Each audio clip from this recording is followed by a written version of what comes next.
That looks good. Can I do that too? Comfortable. Maybe, sure. It's kind of hard to get out of, actually. So It really should be a beer right here. that's right. During the summer, I like to do fun themes, just to kind of mix it up a little bit. So that's why we're doing this today. So imagine that our campfire is actually lit. For safety reasons, we're not going to actually light it. And if you put that other graphic up there, we can have people joining us up there by the campfire. There we go. So the inspiration today really was showing up in Joanne's reading and in Dennis's song about I want to know you and I want you to know me, and that sense of community and connection. And how important that is, and I think even more so in our technological day and age. Some of that is connecting, and that's true. I still feel connected to people when I'm texting them, but it's not the same as feeling your vibe. It's not the same as feeling the energy or seeing your eyes when you talk to me, right? So we are a community here at Harmony Center, and we are all doing that. Let's get to know each other. I want to know you, I want you to know me. And the old Native American saying came to me when I was thinking about this. And it says, don't judge another until you've walked a mile in their moccasins. Right? Everybody heard that? Yeah. Don't judge another until you've walked a mile in their moccasins. So I would change it a little bit. Don't assume you know somebody. Because the judgment, we talk about non-judgment anyway, so don't assume you know somebody unless we've walked a mile in their boots. So today, since we don't have moccasins on, we're walking in our boots today. That became my inspiration. Not to make assumptions, to think that we know people, and to really be willing to listen. What I know for myself is it's much easier to do that when I know somebody. So it's easy for me to sit and listen to you two, much more than somebody who feels very different from me. And yet if I want to get to know people, that's really what it's about, right? Getting to know people. Let me chair a little bit more toward me. Yeah. They're just listening. Really, what I want you to all think of yourself is the fourth chair. So this chair on the other side of the fireplace is what I want you guys are. So the main focus about this is connection, community, and compassion. When we have connection in a community, it opens our heart to compassion. And I consider all of us part of that. The sign language for community, if you'll all make a C, make a C with both hands, start them right here together, and make a big circle and bring them together here. That's community. There's a C hand. We scoop it all up and bring it back together. You see the circle? We're a community. Family, you just do the same thing with an F. We're a family. Group, we're a group. You just put the letter and you got it. So whatever that is. This is F. Looks like a little feather. Right. So family is that. So we're one whole unit. Community is that. Group is the G hand. We're a group. What's the G hand? The G hand is so, G. Yeah, so it's like that. We're coming together like that. And that's what we're doing today. We're coming together. So I found some very interesting things in July's handout, or July's not handout. What's this thing called? Besides my magazine. I'm really camping today. My brain is in a different realm right at the moment. Mark Nebo. My practitioners got to read Mark Nebo, and my new practitioners coming up will get to read him. But he's written a new book, and it's called Come Teach Me.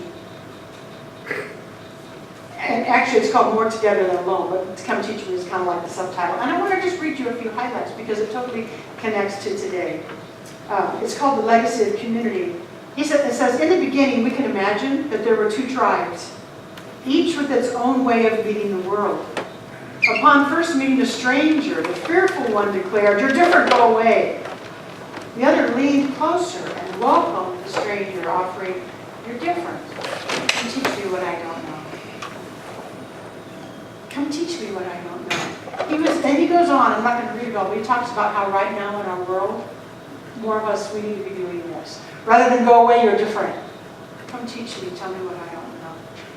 And then he goes on to say, trust, courage, and the ability to listen are the agencies of heart that allow us to rejoin each other or to connect with each other. These are the qualities that each soul has waiting within it, like golden seeds to be watered by the strength of our kindness.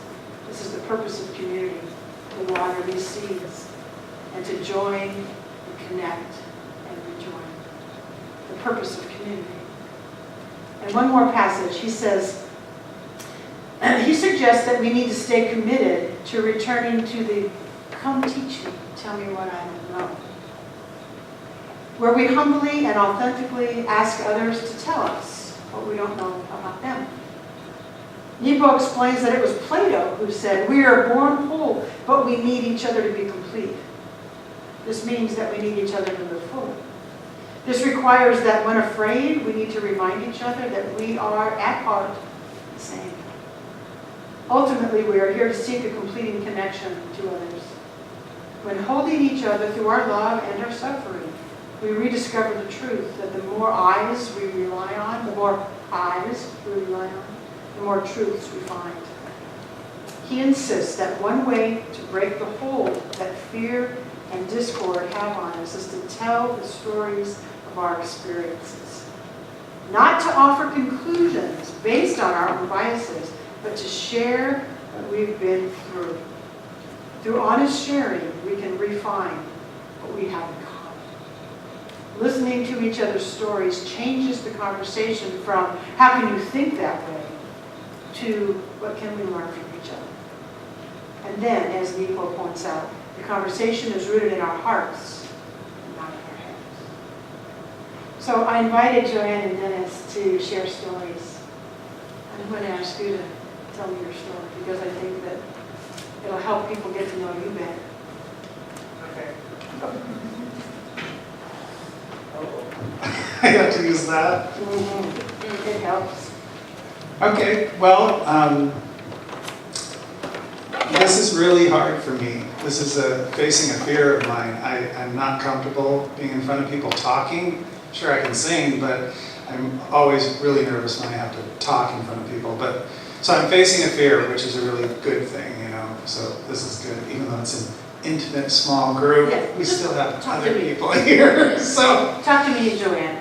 it's also really hard to talk about what I want to talk about, which is coming out and being gay and coming to grips with that. When I was little, I was raised Catholic, and I went to church every Sunday, studied the Bible, went to catechism, all of that stuff. And there's one word that kept coming at me that I wouldn't forget. Leviticus. Leviticus. Leviticus. For those of you who don't know, or may not know what that is, the chapter in the Bible that says, to lie with another man as with a woman is an abomination, and you will surely be put to death. So that, I grew up with that. And I didn't know I was gay when I was younger. I didn't know that at all, but that definitely stuck with me as I started to know myself. And so I think also a lot of people are not familiar with that. Some people don't come in contact with gay people, so they have no idea, no concept of what it means to be gay or what we think about it. And the reason I say that is because, a lot of people think Ronald Reagan was a great president. And from my perspective now, the one thing that he did was take way too long to acknowledge the AIDS crisis. And because of that, without that kind of funding and medical research and everything, he's responsible for the deaths of thousands and thousands of gay people. So I don't think he was a great president, because that's my perspective. He may have done some really great things, but that's my perspective. And I bring that up because, like I said, people either haven't been around gay people and they don't know what it's like, or they don't acknowledge it, or they don't like it and they want to change you. So that's what I grew up with. Or at least they want to not pay any attention to you, because I have people say, Right. well, it's nobody's business. Like, that misses the point too. And I used to say that. It's none of anybody's business. But that wasn't the right thing to That's be just doing. another way for us to That's hide. that's a way for me to hide. And that's the shame that I dealt with for years and years. And I always had that word back in my head, Leviticus, Leviticus, Leviticus. Drove me crazy. So anyway, I started taking piano lessons, and my piano teacher, I took for 5 years when I was 10 years old, and she moved to Texas, and she referred me to this other piano teacher who was obviously gay because he had like semi-nude pictures of men in his living room. I mean, so my mom picked me up one time from my lesson, and I said, "Mom, why are there gay people? Why are people gay?" And she said, "You know, that's just the way some people are." And I was really impressed with that. No judgment, you know, she just said, that's just the way it is. And so that stuck with me. And so took my piano lessons, got through high school, and I started singing in the choir at Cypress College. And I started having these panic attacks. And I was freaking out. It was really scary. I was shaking, I was dizzy, I was sweaty. At one time, it was a Tuesday night, I would go to choir, and I just couldn't leave the house. I didn't know what to do. And so I laid on the floor on my stomach, thinking that I wanted to be one with the earth or something solid, you know, underneath me. And so I went later to my choir teacher, and I asked him, and he was like a father figure to me. I really bonded with him. And he gave me absolutely nothing. He had no idea what to do, how to help me, nothing. And I was just like, wow, I was so disappointed, you know. So around that time, I also started singing in a choir at a Methodist church, and I went to that minister, this woman that I really, really admired, and I said, how do I justify being gay? Because at that point, you know, I'd gotten into therapy, and I'd come to grips with the fact that I probably was. And she said, well, you know, so I said, yeah. So I said, how do I justify that when it says in the Bible, you know, Leviticus. And she said, well, the Bible was written by humans, by men, you know, that probably had that same kind of, you know, I don't say ignorance is a bad thing, I just say they just don't know, you know what I mean? Or they are ignorant, or they're homophobic, or whatever. These are human beings that interpreted Jesus' teachings and wrote the Bible. And it was, you know, my whole life I've wanted to figure this out. Because the Bible is the Bible to everyone. You know, they're just like, that's the word.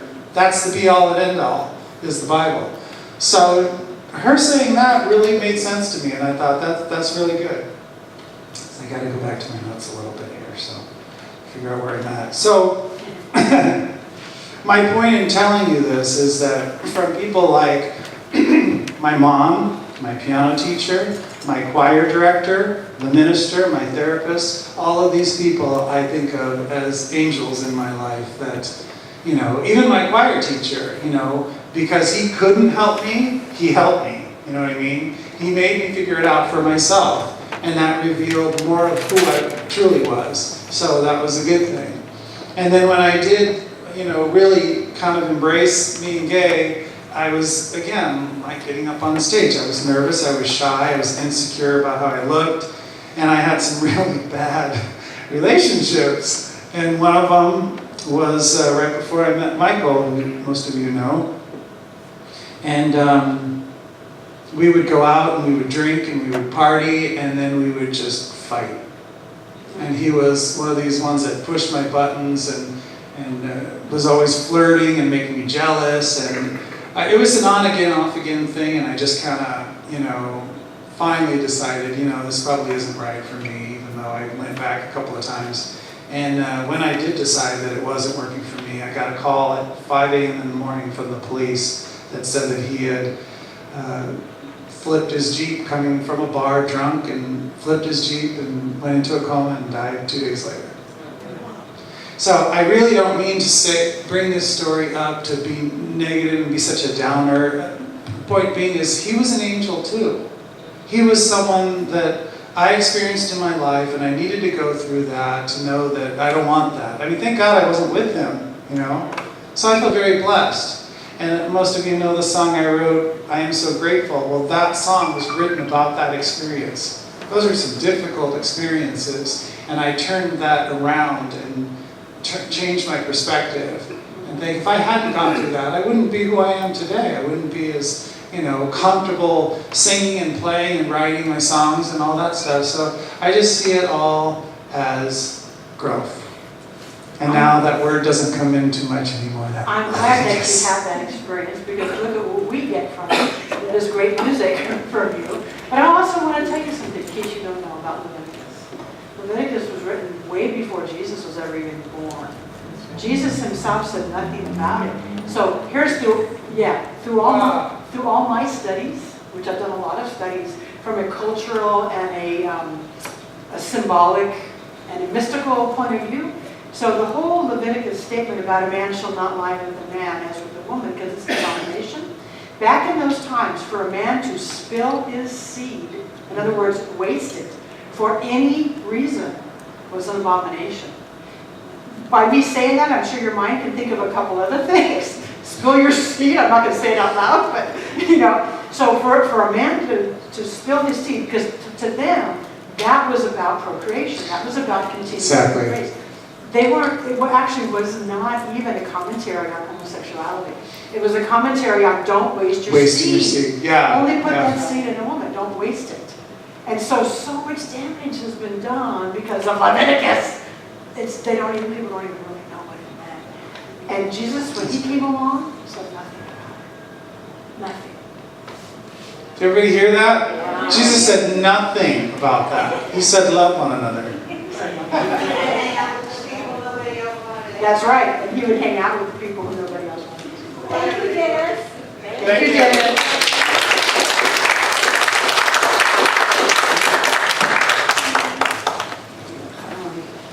Yeah, just thinking about the difficulties we go through, and probably one of the hardest times in my life.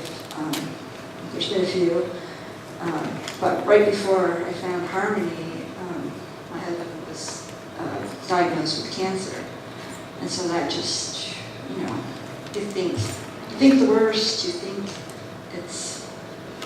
you never know that's what's going to happen, and I'm the person who really doesn't like uncertainty, so this was like, just threw me. And so I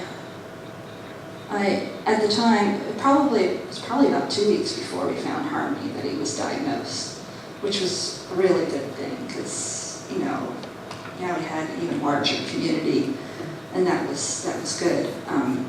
At the time, I had some spiritual practices that were helping me, you wake up in the middle of the night crying, distraught, I talked to the goddess, and, my Buddhist practices like meditation, really helped me stay with the moment and what was going on, even though I didn't want to be there, I didn't want to do this, but, it kept me there, and as the year went by and Charles was going through all of the treatment, I took foundations class. We took it together, right? And not only was that sort of a break and to be with other people thinking about other things, it really started to help me put into practice, the science of mind philosophy, which to me was like the missing piece. I kind of had solace in the goddess. I had meditation to kind of help me be present. But what science of mind did was help me change my thinking. Like you said, you just change your thinking about things, and it helped me bring me out of the dark worry. And got you some tools to use, right? Affirmations and, treatment. So I could see, possibilities rather than just the one possibility that I didn't want to even look at. And it really did make a difference. And I'm really grateful to have found Harmony and you guys. And it's been a good experience. And of course, I went on to become a practitioner. So I kept going. You kept going. You like There's three more classes. So it's been good. Thank you. And it all worked out. Charles is right here. It's fine.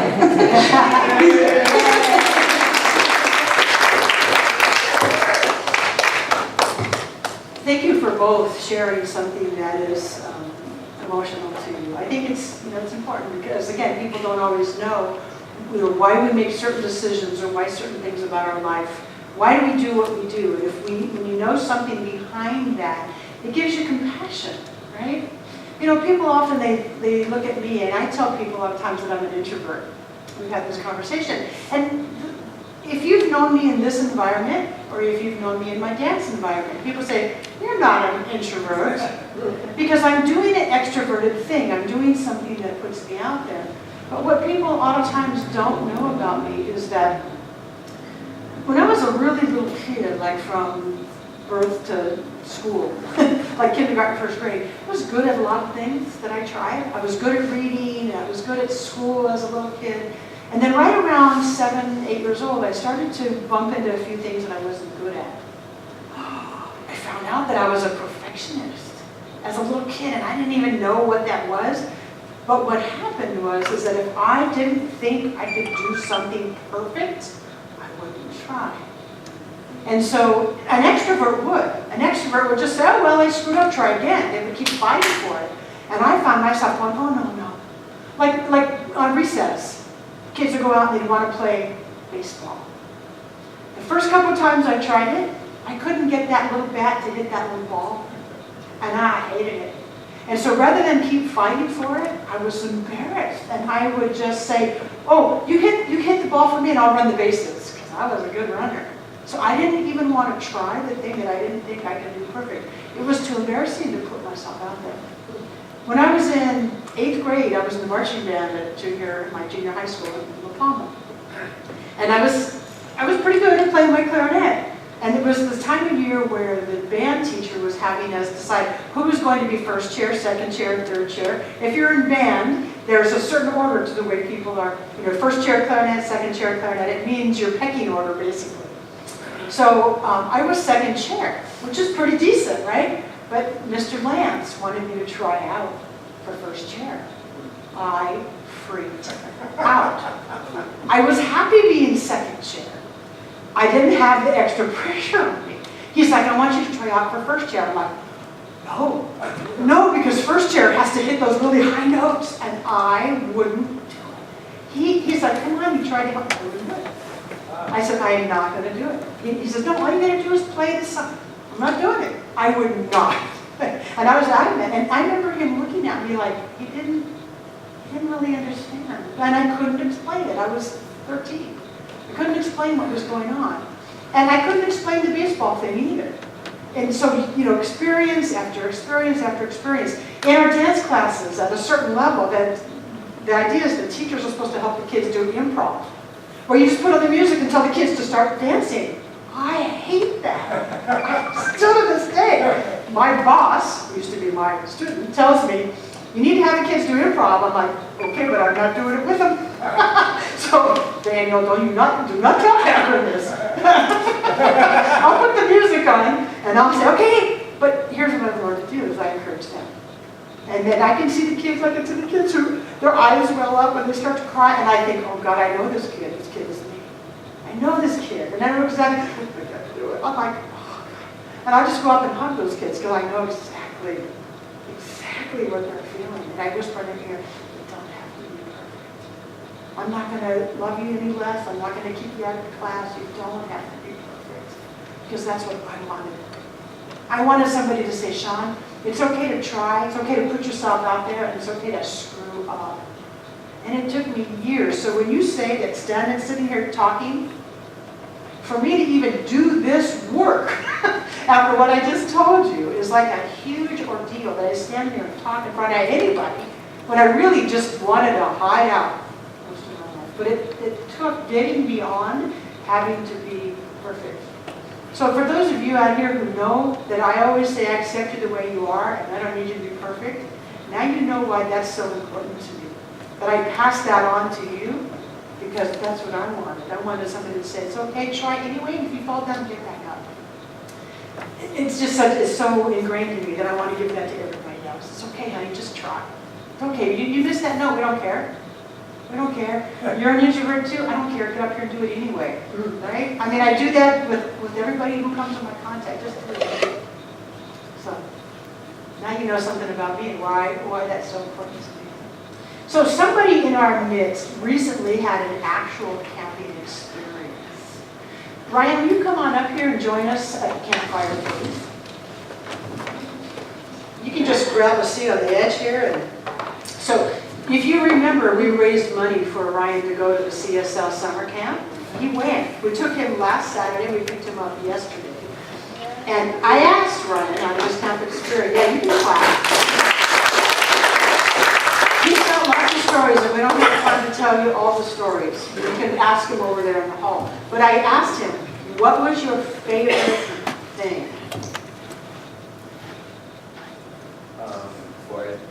Oh, did I just bump it? I might have bumped it. Is there the little yellow mute thing? Yeah. There you go. Hello. Oh, okay. Before I say anything, I just want to say thank you to everyone who donated money, and special thanks to Reverend Sean for giving me the opportunity to do a camp. One of my favorite things was this practice called A's and B's. So you're in this big old basketball room. It's called the Peace Center. We would meet up every day there, and it's in a room. About 700 kids are there, and so you grab a partner and you say, I'm A or B. And so A's will go on to the middle, and then the B's will surround the A's. And then the musicians would usually play music. And so the B's are supposed to, the practice is you're giving and receiving love. And so you just walk up to people, give them a massage, or play with their hair, or send them love. Or if you did not want to be touched, you just cross your arms and you just send them love. And Ryan, what are the A's doing while the B's are doing? What are the A's doing? You're just receiving love. You just close your eyes and you're just in the space. That's a big deal, I think, to us adults out here. They close their eyes. Yeah, you're not supposed The to. A's are just sitting there, standing there with their eyes closed. Go on. Yeah, you're not supposed to hug them at all. It's just, you're receiving love if you're in the middle. And then once you're done, all the B's go out and then they do like a treatment anthem. So they play about 2 songs for each group. And then once the B's go in, you're supposed to send them love too. So it's just all about giving and receiving love. Yeah, and I really like that too. Yeah, it was a really nice experience. Thank you. And you can ask him more stories over there. I would have loved to have him tell more stories, but we are running kind of out of time. But I think that's very cool that the very first thing that you said was my favorite thing, was the giving and the receiving of love.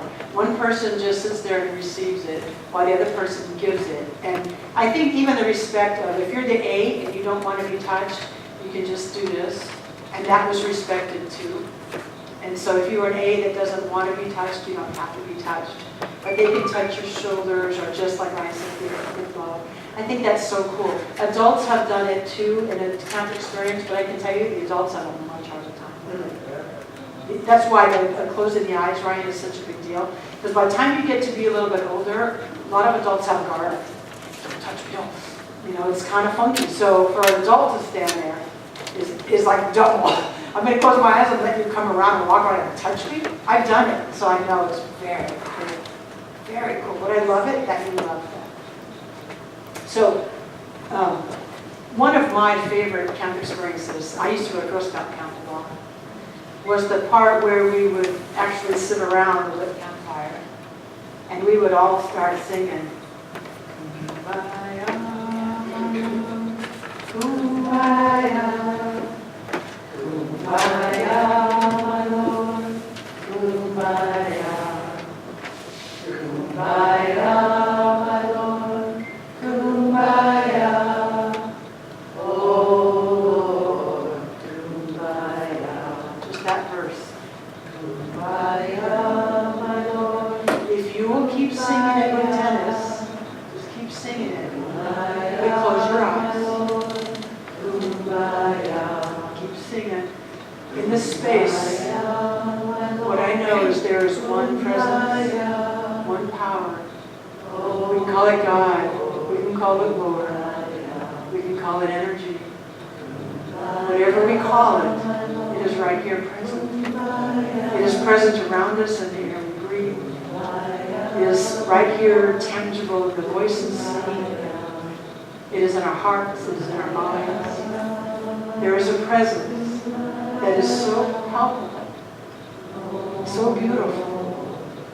Let us remember that each one of us, just keep saying it, each one of us is a unique, beautiful creation of God.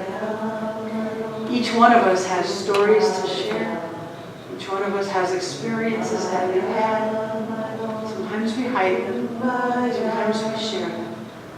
But how wonderful when we find our tribe, we find our people who are grateful to listen to our story. I know that here in this community called Harmony Center, we share our authentic selves and we listen with heart and compassion and love.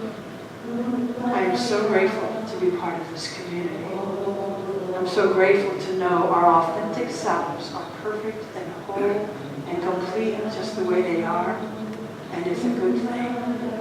And so I'm grateful for the stories, I'm grateful for the giving and receiving love. I release this prayer now to that perfect spiritual law that can only say yes.